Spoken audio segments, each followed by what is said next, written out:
मुलाकात कराने जा रहे हैं सूबाई मुशीर सेहत जनाब सरदार हनीफ खान पताफ़ी साहब। अस्सलाम वालेकुम सर। जी वालेकुम सलाम जी। आप माशाल्लाह इतने हल्के में तरक्याती काम करा रहे हैं, लोग भी आपसे खुश हैं। आपने आज़ाद सीट जीती और आपने बड़े बड़े बुर्ज भी गिराए, इसके बारे में आप क्या कहेंगे? जी अल्हम्दुलिल्लाह जी, डेरा गाजी खां के लोगों का मोहब्बतों का मैं मकरूज़ हूँ और हम भी कोशिश कर रहे हैं उनकी मोहब्बतों का कर्ज उतारने के लिए। तो अल्हम्दुलिल्लाह वज़ीर पंजाब साहब उस्मान बुज़दार साहब ने ख़ास तौर पे डेरा गाजी खां जो डिस्ट्रिक्ट हेड क्वार्टर है, यहाँ पे कई मेगा प्रोजेक्ट भी चल रहे हैं, जिसमें कार्डियोलॉजी हॉस्पिटल है, मदर एंड चाइल्ड हॉस्पिटल है, वेमन यूनिवर्सिटी है और कई ऐसे मेगा प्रोजेक्ट हैं जो चल रहे हैं। और ख़ास तौर पे जो आवाम को एक बुनियादी सहूलियात की फ़राहमी थी, उसके लिए भी हम कोशिश हैं। मैं समझता हूँ ये बुनियादी सहूलियात आज से 50 साल पहले इनको मिल जानी चाहिए थी।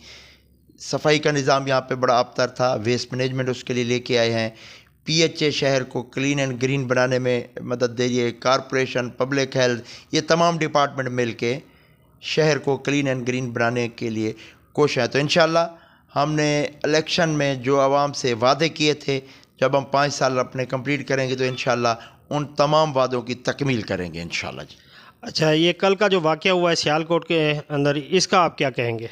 जी ये अफसोसनाक वाक़या है, इसकी जितनी भी मज़म्मत की जाए कम है।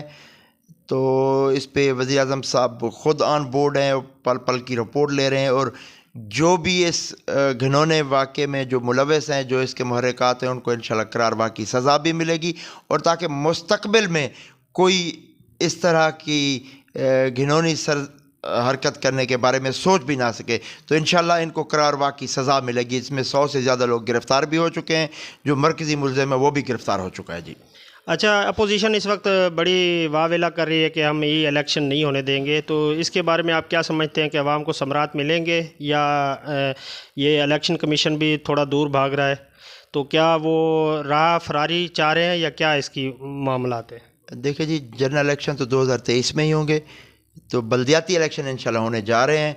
वो इंशाल्लाह मेरे ख्याल मार्च में या मई में बल्दियाती इलेक्शन होंगे। तो मेरी अपने कारकुनान से ये रिक्वेस्ट होगी, आप बल्दियाती इलेक्शन की तैयारी करें। हम खिदमत की सियासत पे यकीन रखते हैं और इंशाल्लाह ये खिदमत का सिलसिला इसी तरह जारी रहेगा। शुक्रिया जी। पाकिस्तान जिंदाबाद।